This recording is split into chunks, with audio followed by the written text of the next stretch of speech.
I felt I'd arrived. It was as if everything I'd experienced up to that point had led to this point, and now it was my time. I'd discovered the person I wanted to be. I just thought I'd cracked the code of life. Sitting at a dinner table with my family on an innocuous Sunday evening at my sister's house. So her family, my daughter and my mum and dad, and being told by my sister that I'd wet myself at the table. I've just got this zest, this spring for life that I never knew existed. It's amazing. Life is great. Hello and welcome to 12 Steps and 12 Questions. My name is Silvio and I'm an addict. This pod is full of personal and inspirational stories of recovery from addiction. And in every episode I'll ask each guest the same 12 questions about their life, addiction and recovery. Quick warning, there will be some graphic descriptions and a healthy amount of swearing. For this episode, please welcome Laura. Laura, thank you so much for being my guest today on 12 Steps and 12 Questions. Before we get to your intro, I'd very quickly just like to thank everybody who's downloaded the podcast and listened to it. And I'd be really grateful if you could quickly give us a review on whichever platform you're listening to. It really helps spreading the message. It helps me and the algorithms to work out 12 step.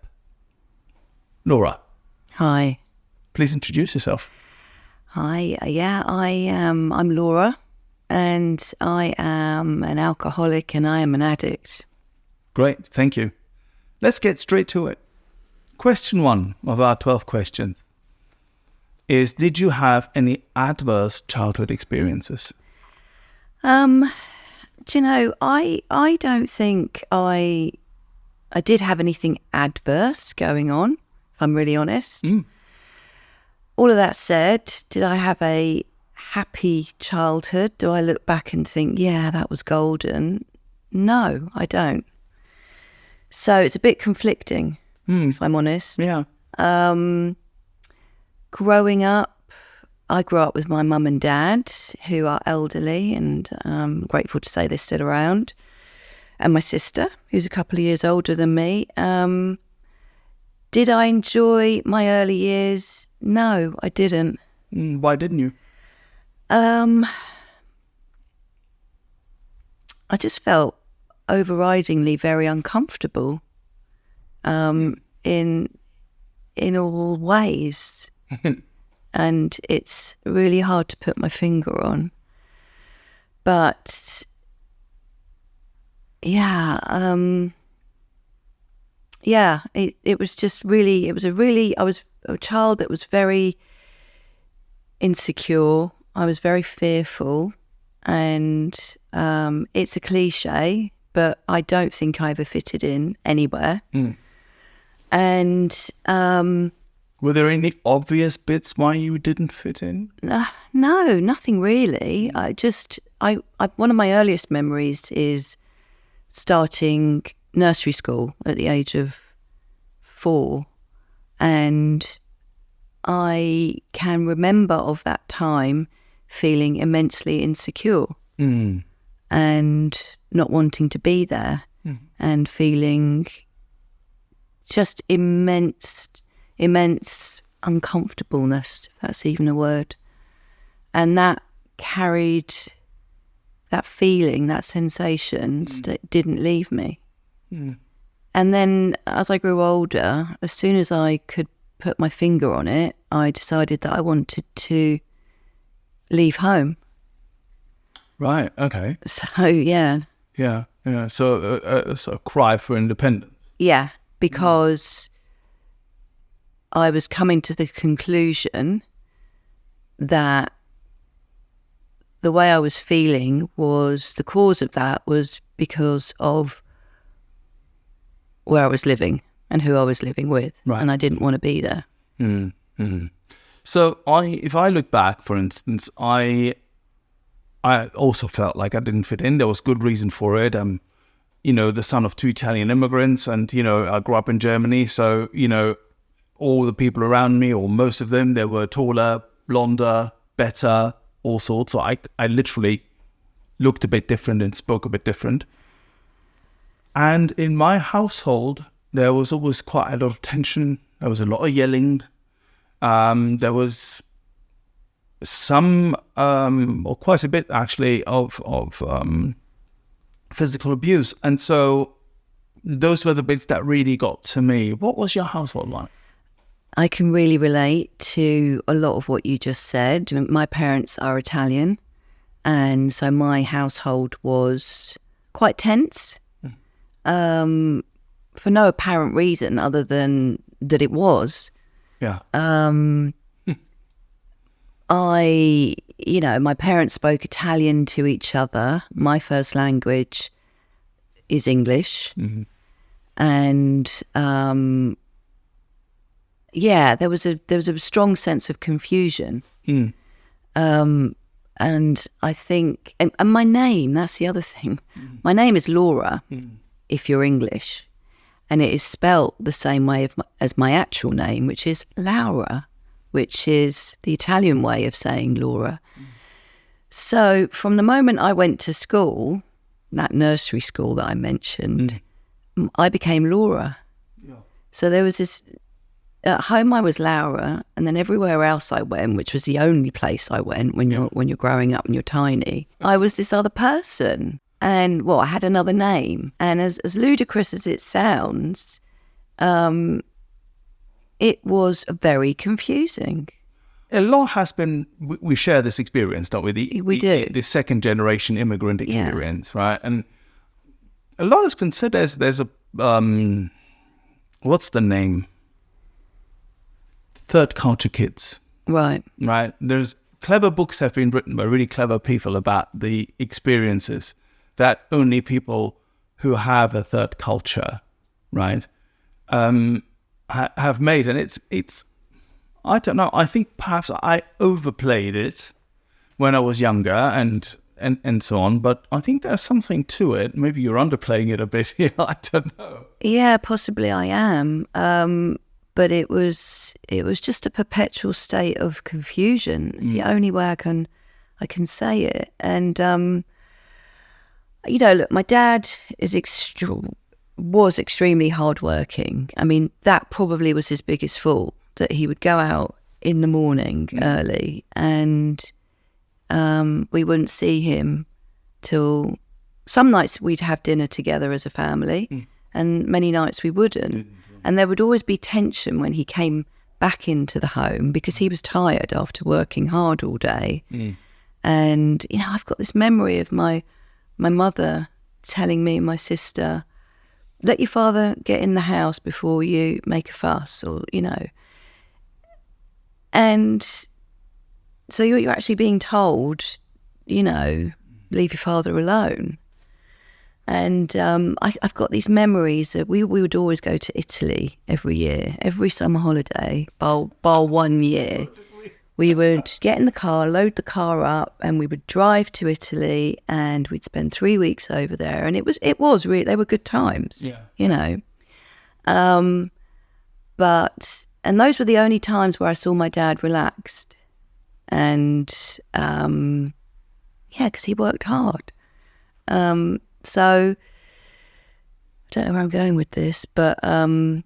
It's okay to reminisce here for just a second. I'm thinking also we might have gone just ever so slightly off topic, and that's fine, but we actually haven't really, because I think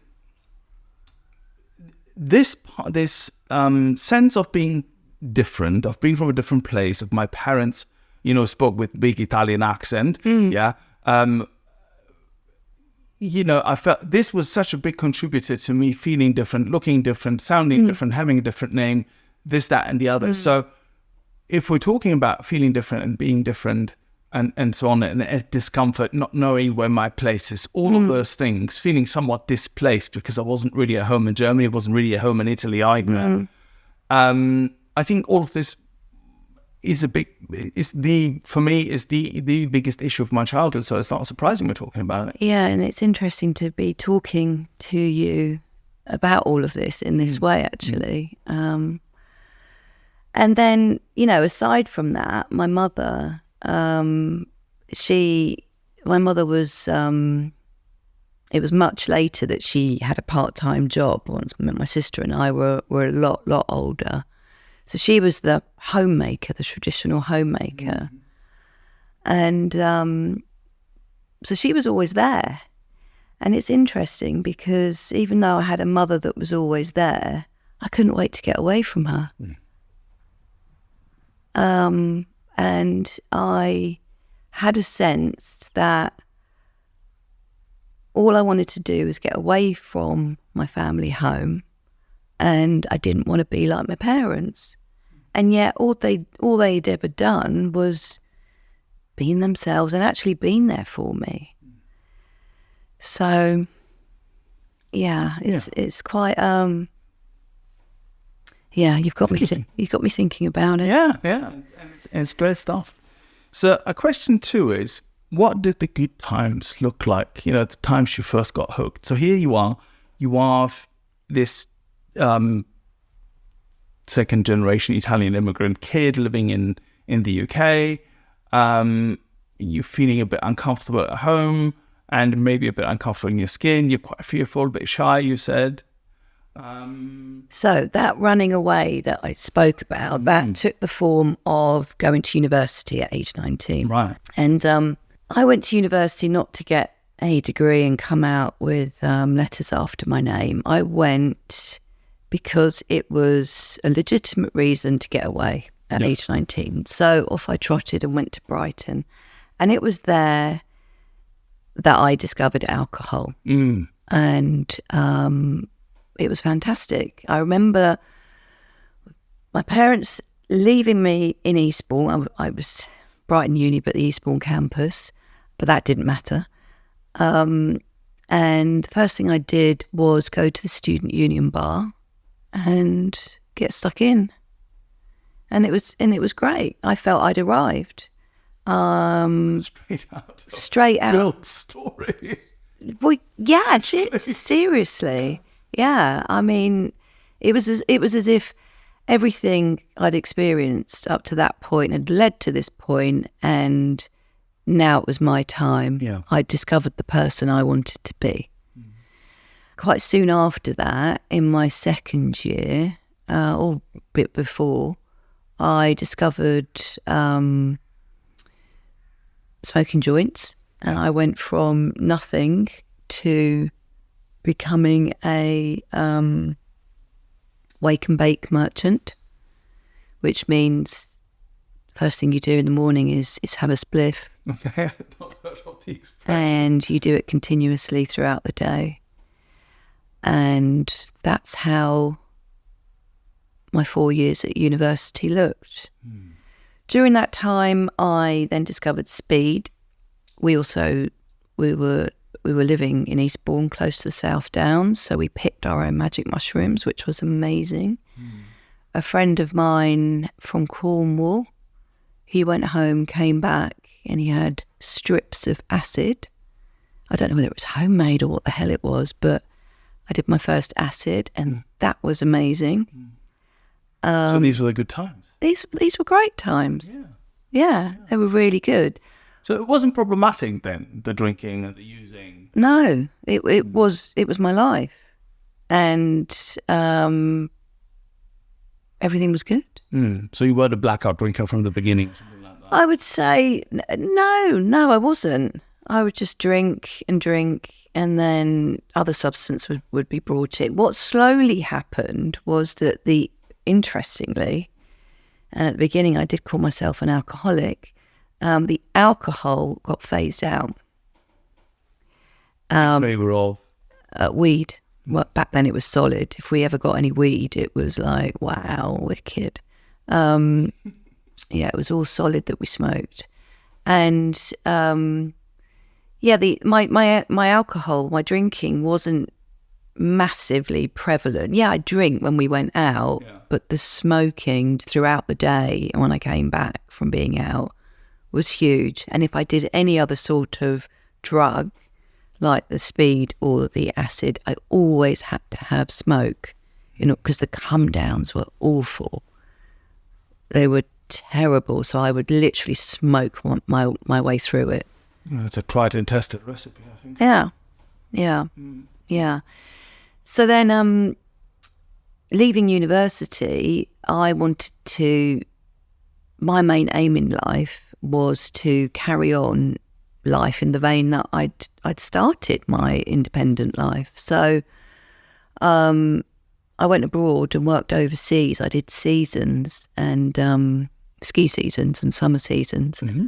And that's just one big party with a bit of work thrown in, if I'm honest. Right. And so my lifestyle, my favoured lifestyle, which was quite hedonistic, I could continue in that vein, and I did.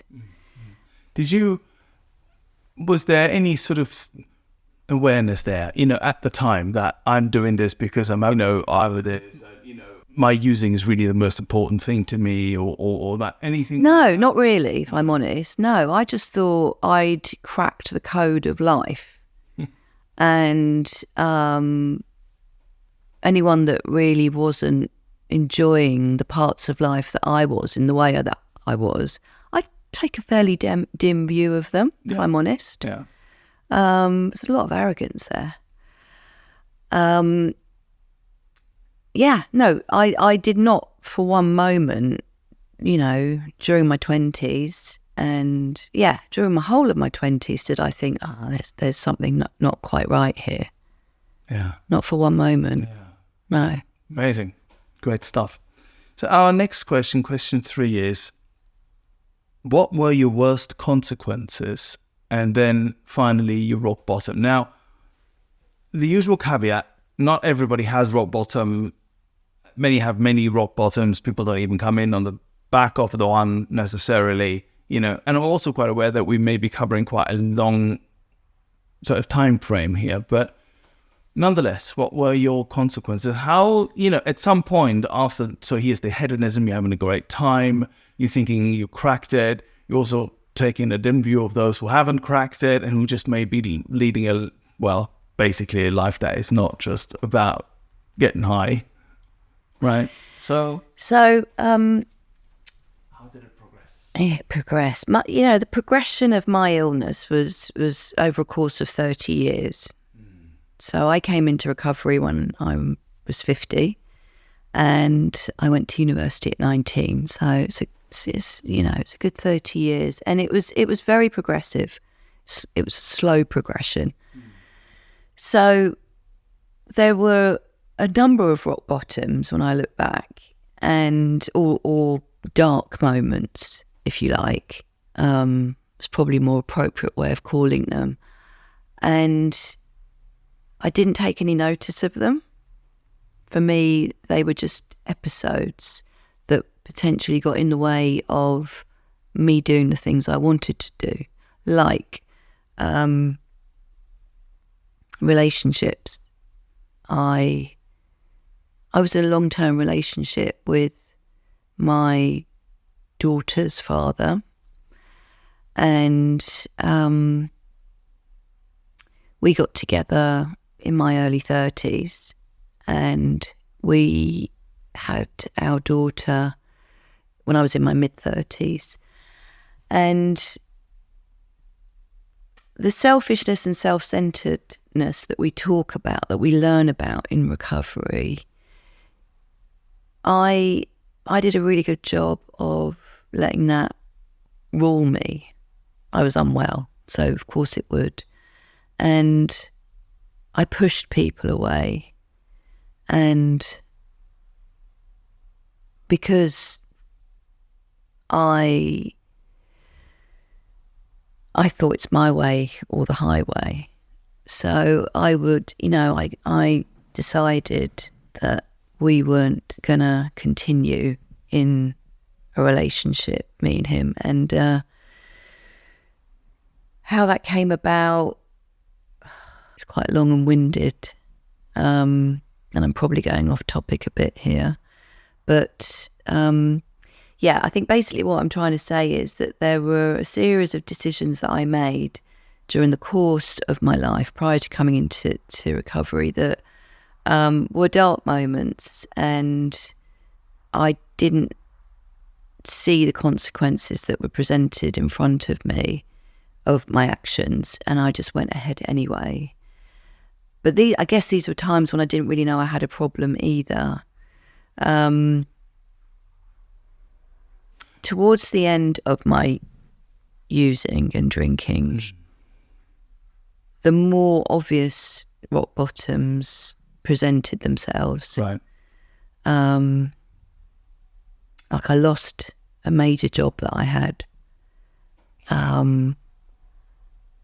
through drinking too much, and at a work event informing one of our clients exactly what I thought of them. Okay, yeah. And the ridiculous thing was, the following day I walked into the office oblivious that I'd done that, to then be marched into the owner's office to get told what I'd done. And I still didn't think I had a drinking problem. They had the problem, clearly. They had the problem because he was a shit client anyway. Yeah. You know, that happened probably 4 or 5 years before I came into recovery, and that was then the ultimate slide. That period. And how else did the consequences present themselves? Sitting at a dinner table with my family on an innocuous Sunday evening at my sister's house. So her family, my daughter, and my mum and dad. And being told by my sister that I'd wet myself at the table. Right. And I still didn't know I had a problem.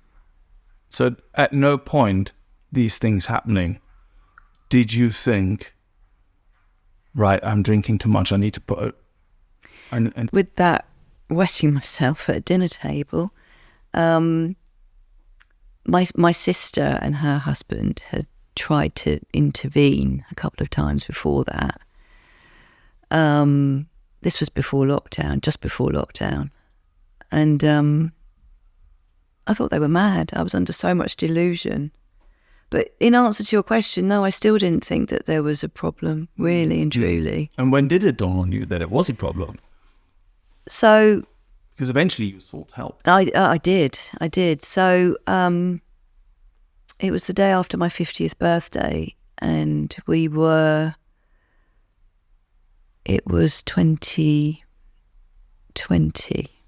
So we were coming out of lockdown. My birthday's in March, and it had been the usual party for one on the day before, which at that point looked like litres and litres of vodka, because that's all my using consisted of at the end. It was alcohol and only alcohol. Right, okay. So you had given up all the... I mean, we met in the rooms of Cocaine Anonymous. Yeah. So cocaine must have been an issue at some point, I suppose. Yeah, it was. But when I found myself on my own, which was after I'd separated from my daughter's father, I very quickly met someone else. And within a year we were married. And I was doing a fair amount of cocaine at that point. And he put a stop to it. He suggested that, you know, the smoking and the cocaine usage probably wasn't something that we should keep doing. So, a bit like in the book, some addicts are able to stop given sufficient force. But I didn't stop fully. I just substituted one thing for another. It's the alcohol reading. Yeah. Yeah, that's exactly what I did. So, and that's when my drinking became not just every day, but much earlier and earlier and earlier in the day. And so I was 24/7 drinker. Right. Now, in that time, so what I'm hearing is it was an extremely slow progression over many years. And this sounds quite similar to my story. And I am just so fascinated with the fact that we speak to people who's drinking and using maybe took, 2.5 years and it destroyed them and they imploded. Yeah. And, you can have it for 30 years or so and it just gets a little bit microscopic, a little bit worse. Silvio, I would say to you that my drinking and using, and I know this now, and I only know it now because I'm in recovery, it was a way of life. It was the only life I knew.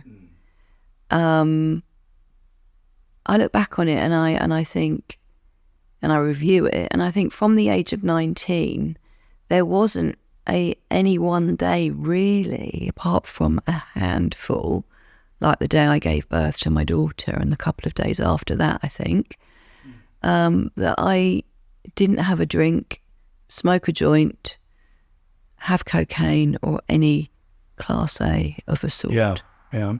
But then it also sounds like towards the very end, it accelerated quite Massively a little bit. accelerated. Oh my God. I was a 24/7 drinker. So... By that point, surely you knew that you had a No, problem. I know it sounds ridiculous. No, it doesn't. But for the whole, you have to understand that it's a bit hazy because there was a lot of drinking, and what you asked me about blackout. Yeah, I just reeled from one blackout to the next for the whole of COVID. And in a way, well, in a big way, I am really, really grateful that COVID happened because, like for so many, it did accelerate my problem.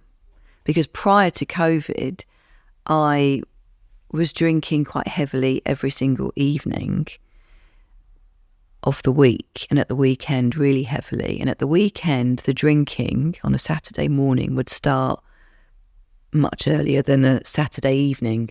It would start at lunchtime, and then it would be me drinking before going out to meet friends for brunch or lunch or whatever our evening plans were.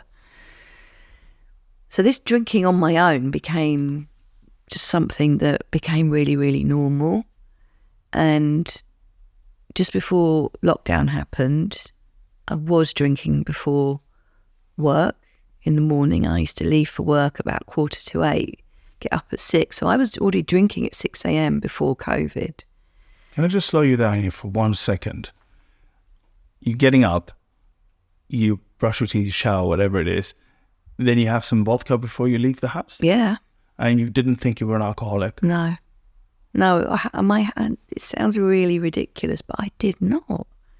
It was just what I needed, what I had to do, and what I would do to get through the door. Bye. It was my way of living. Our question 4 is, did you, at your worst, ever want to die or consider suicide? Yeah. Yes to the first question, did I ever want to die? All of the time. Because everything that I've just described to you, I wasn't doing it happily and jauntily. Yes, at the beginning, my using and drinking was fun. It was great. It was hedonistic, and it was pleasurable, and it was good times, and they rolled. At the end, and for quite a few years, which I class as my end, there was nothing pleasurable about it. I mean, you asked me, you were doing all of this and you didn't realise you had a problem. No, I didn't. But was I enjoying it? No, I wasn't. And that's a really weird space to be in. And I recall times when I would be literally forcing the vodka down my neck, down my throat, first thing in the morning. I'd have to force it down because it wouldn't go down. It would come up several times. And then eventually the relief, because it would go down. In doing that, my tears would be streaming down my face. Yeah. 1, because I was retching, and number 2, because I didn't want to be doing it. I didn't understand why I was doing it. So yeah, very many times I thought, well, what's the point of this life? If this is life, well, there's no point me doing it because this is ridiculous. But my daughter saved my life. If you're enjoying this podcast and would like other addicts and alcoholics to hear it, then please make the pesky AIs and algorithms work their 12th step. Hit like and subscribe. Because I never tried it or never thought any more seriously about it, because there was a part of me that just couldn't do that to her. Yeah. Because she, getting upset, by now, she doesn't have any, and it's not through anything me or my daughter have done, but her father doesn't feature in her life. Right. And there's no malice there, but he just doesn't. I got married, I got divorced, I dragged my daughter through all of that. And what was I then going to do? Was I going to then run the rest of her life, the child of someone who was a drunk? I didn't really realise I was a drunk. I wasn't labelling myself as such, but my mother committed suicide and my father doesn't want to know me. Was I really going to do that? Ultimate abandonment, I suppose. Yeah, so she, I strongly believe that if I'd been on my own, I would have taken my life. Yeah. I say this every time we speak about it, and I'm going to say it again today, of course. If you're listening to this and you're having such thoughts, and you might be in a place where you're using or you're drinking or any other behavior is so bad that it gets to you and that you think life isn't worth living, speak out, speak up, seek help. There are numbers in the show notes that you can call. You can get in touch with AA, CA. You can get in touch with me if you like. There is so much help available. There's Samaritans. There's so much stuff that's out there. You don't have to live like this. You don't have to be in so much pain. There's a way out. Question 5. What other methods did you try to get sober before finding the rooms? Did you try any? None. Wow. None. So no moderation. No. Well, okay. I mentioned that my sister and her husband, my brother-in-law, they'd tried intervening in my drinking pre-COVID, and I chased them away. And they made the suggestion, well, why don't you just drink at the weekend or take a break Monday and Tuesday? Don't try not drinking on a Monday and Tuesday. You should be able to do that. So I tried, and I got as far as to about 10 o'clock on a Monday night. That's the extent of my trying to stop drinking. I never went to any meetings. I didn't really believe I had a problem until that day after my 50th birthday. Yeah, it kind of makes sense. If you don't really think that you have a problem, then there's no reason to moderate. No, and I was just on this hamster wheel of self-destruction, and I couldn't get off it, and I didn't know that there was a way out, to be honest with you. And I think in the back of my mind, there was also this sense of, I'll sort this out one day. I'll make this good one day. Somehow, some way, this will stop happening. I will be able to stop all of this. This hits close to home for me. Oh God, you know what? Because I had gone through phases of, even of connection, of spiritual connection, whenever I was able to stop for a while and you know, my drinking and using wasn't problematic for a while, you know, and I had other behaviors take over, food and spending and all sorts. And I had some connection to upstairs for a while where, you know, I learned how to meditate. I started reading books, Eckhart Tolle and all those sort of things. So, and then, you know, I would literally drown them and drown it. But I used to tell myself these things like, this too shall pass. And it's a phase. Somehow it'll end, right? And, I've had other phases with other stuff or other problems or issues or whatever, but it'll just sort itself out. And I was always convinced that I'd be able to sort this out myself. Massive conviction. Yeah, no, I can really relate to that. Even though I was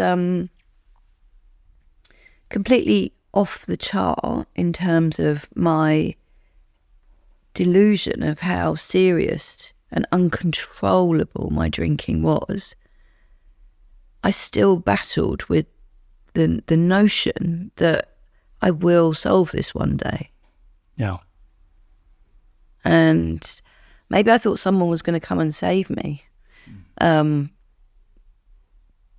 Which is why, I guess, when I did get the help I needed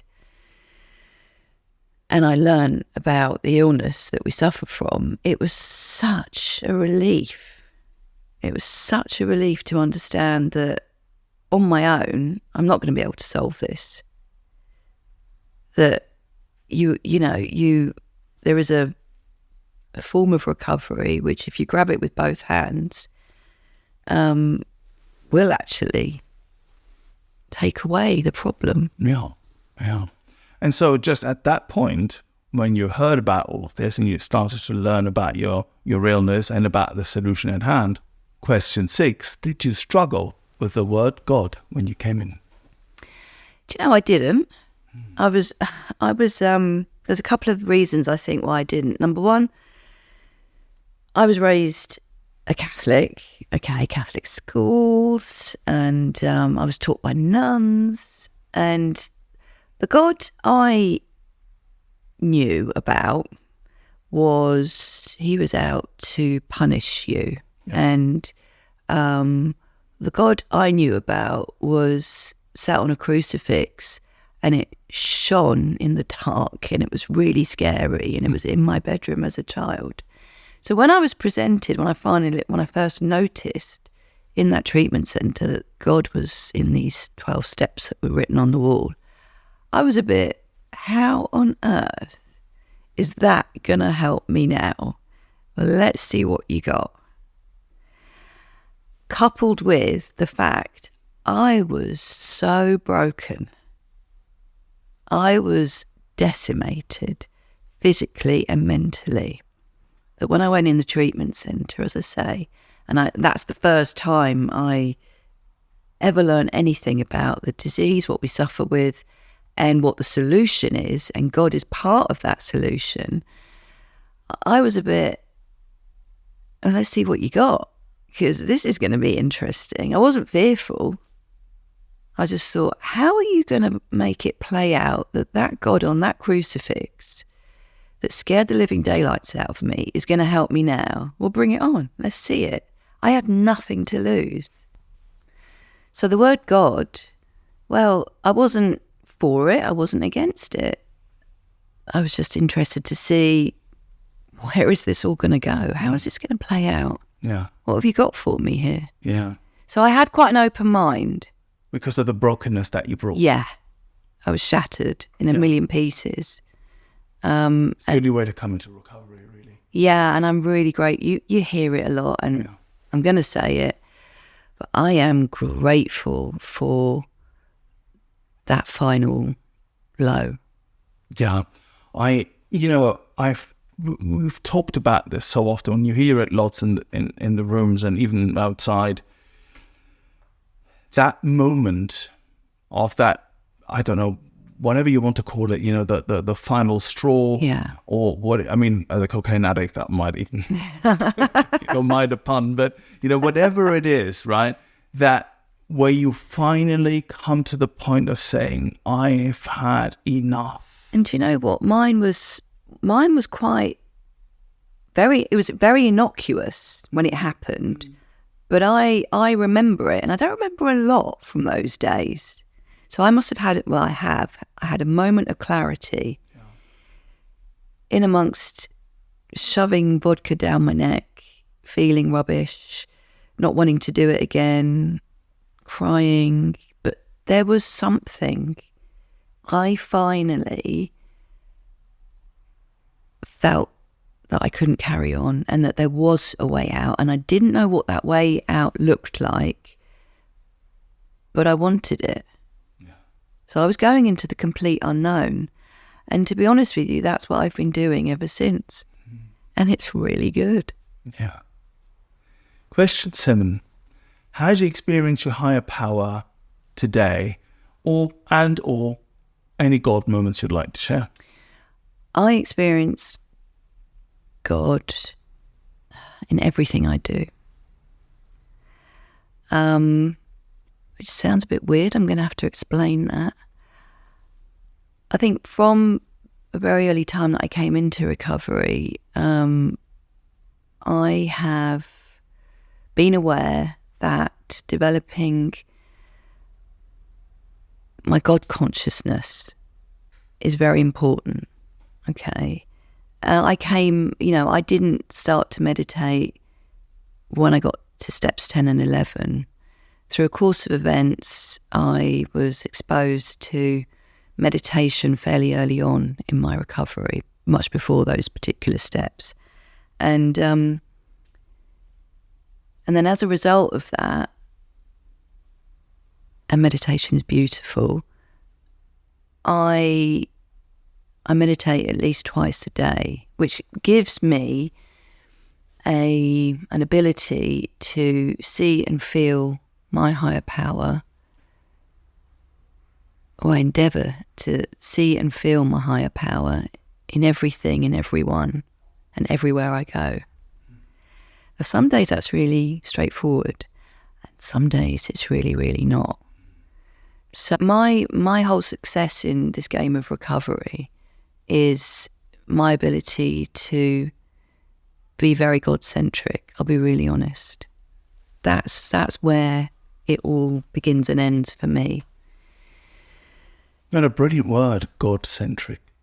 Yeah. As a antidote to self-will and self-centeredness.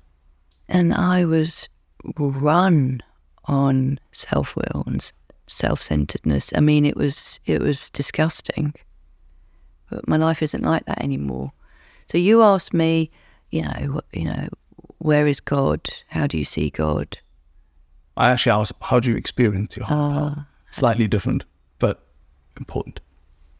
I experience it in all things. My ability to get through the day without thinking about drinking, right there is God. Because I couldn't get through waking up, opening my eyes and reaching for a bottle. My next action would always be reaching for a bottle. I don't do that.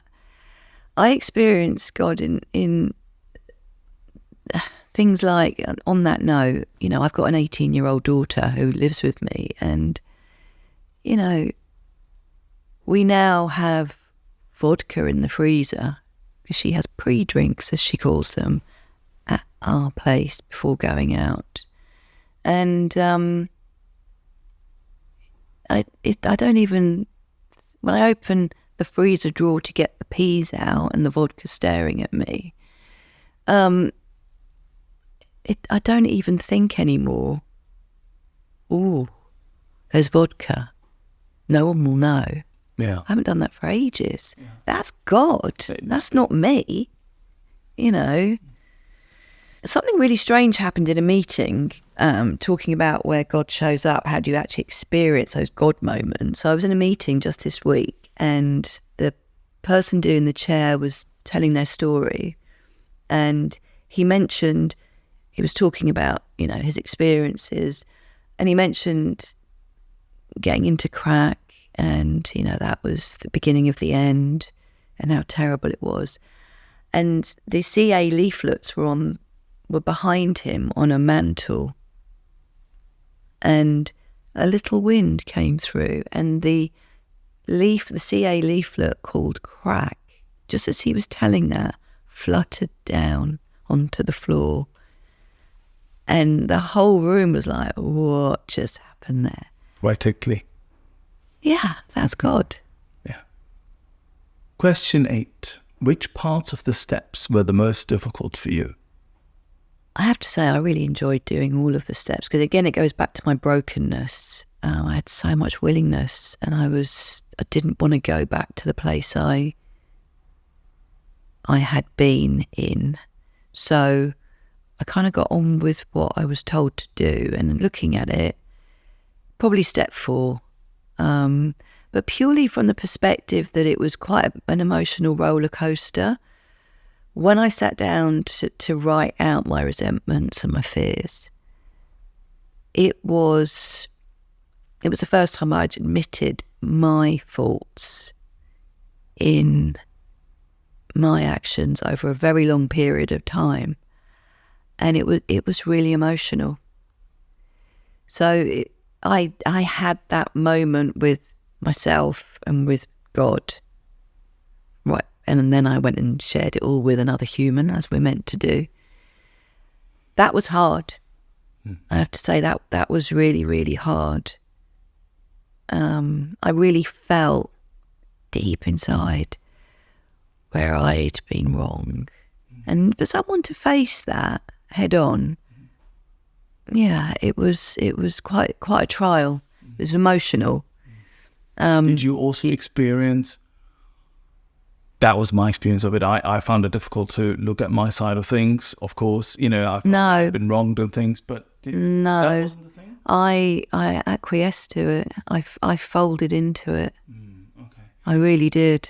But did you feel part of the obsession lifting around that time? For me, it was around step 5 where I first started breathing some actual air and not being beset with this thing so much.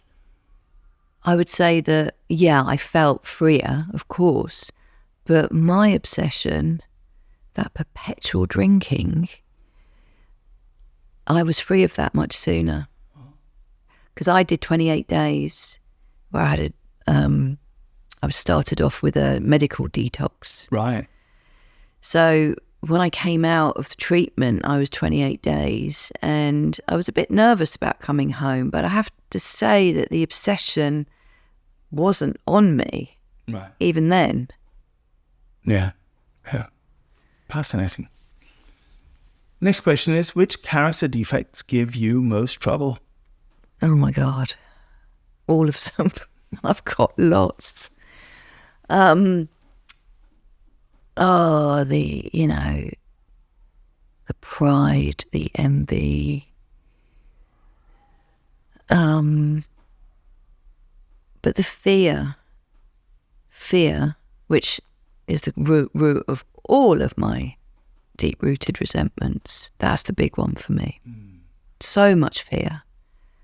I was born out of fear, I think, and I've had to unlearn what my natural state of being is. My default is fear. And I've had to undergo massive relearning that not to make my first thought that fear one. That's been my biggest struggle. That's the one that's most prevalent, fear. Yeah. It's a shared experience. Question 10 is, what is the best thing recovery has given you? Oh, God. Everything. It's given me the ability to live freely and peacefully. It's given me the ability to be a mother to my daughter, to make right the wrongs.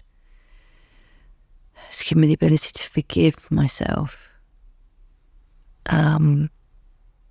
Not just myself, but for everyone that I blamed. Because it was always someone else's fault, like me wanting to run away, like I said at the very beginning. Well, of course that was my parents' fault. But I don't feel that way about them anymore. I really, really don't. It's the new pair of glasses.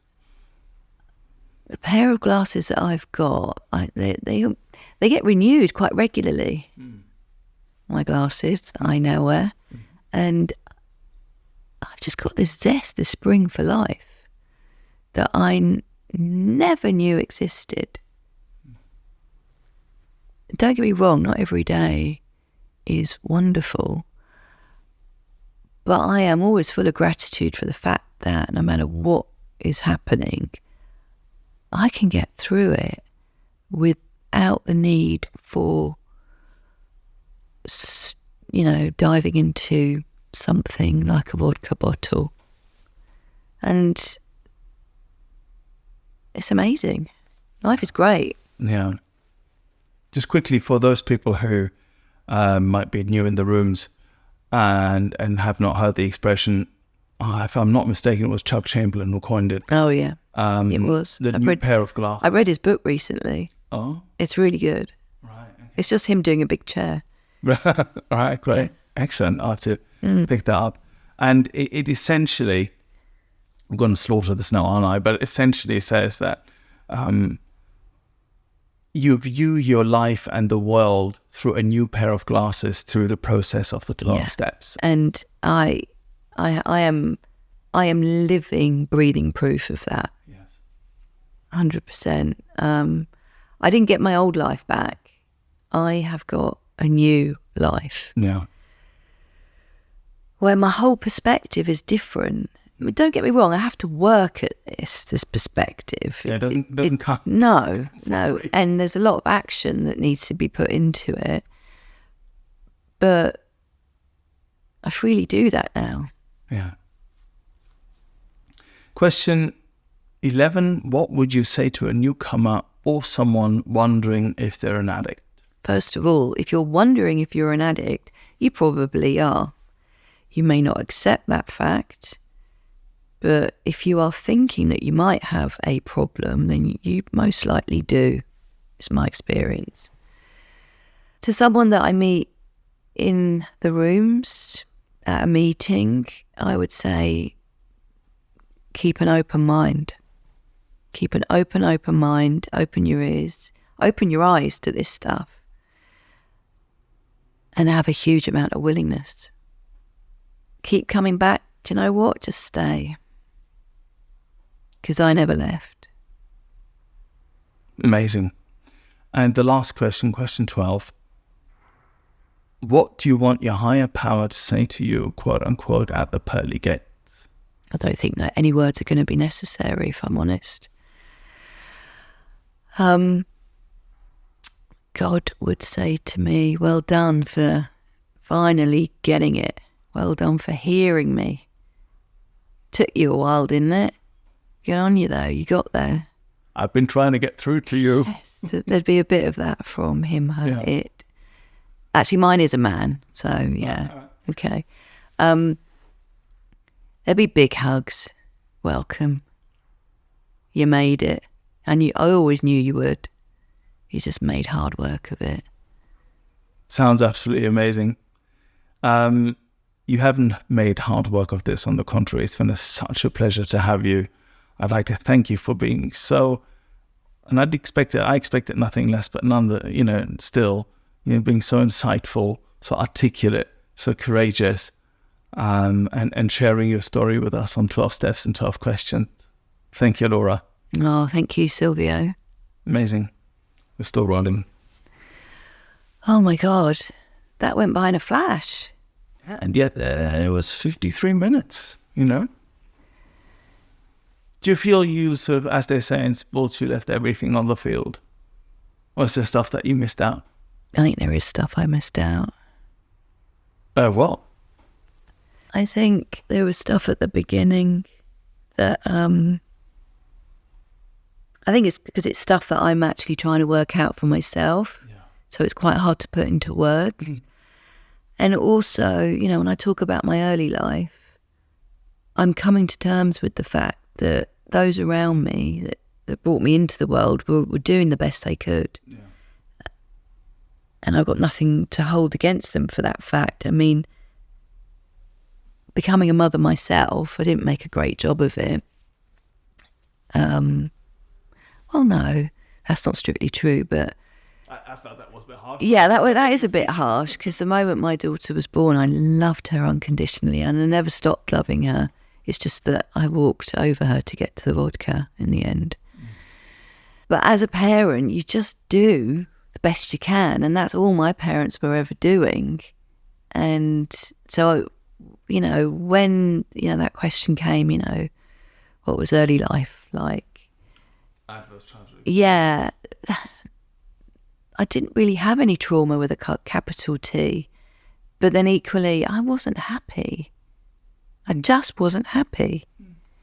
And I feel that this road that I've been on, I had to go on in order to get to the place that I am today.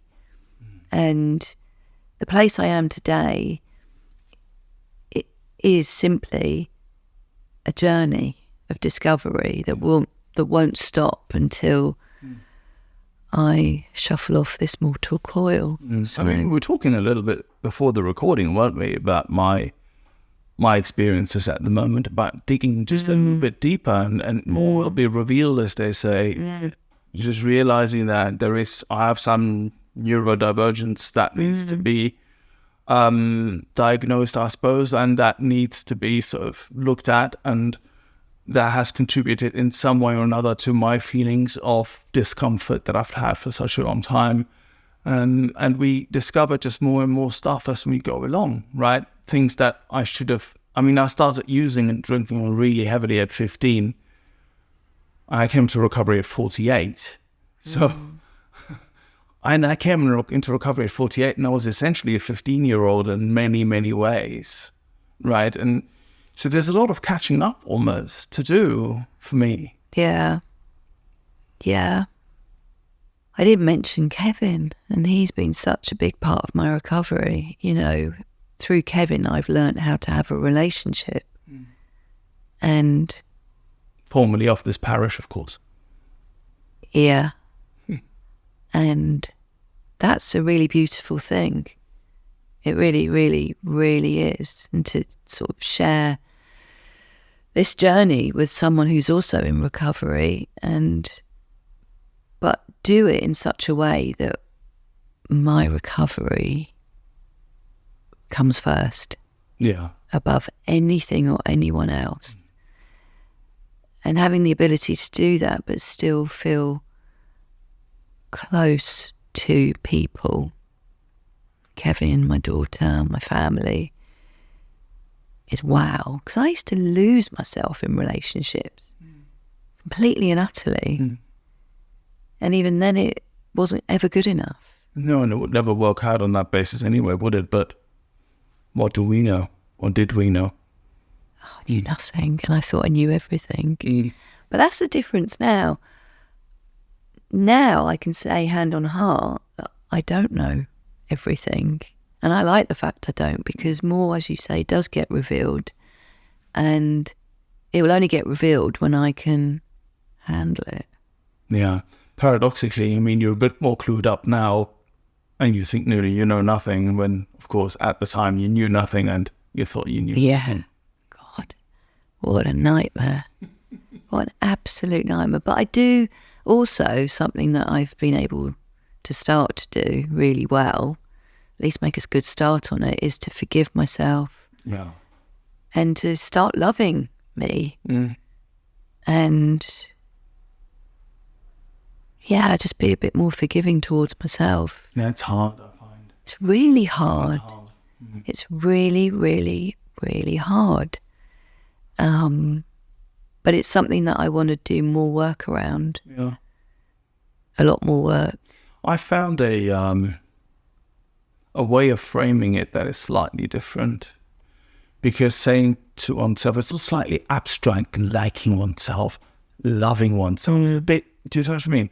But I can look after myself and my needs. I think framing it that way has been it's more of an instruction on how to do something rather than something which I find a bit abstract. Start loving yourself more. Okay. Yeah. Yeah, no, yeah. Yeah. It'll just make me buy expensive stuff because I lavish myself with more gifts I don't need. Yeah. And a lot of people, I've never done any inner child work. So I can't really talk with any expertise around it.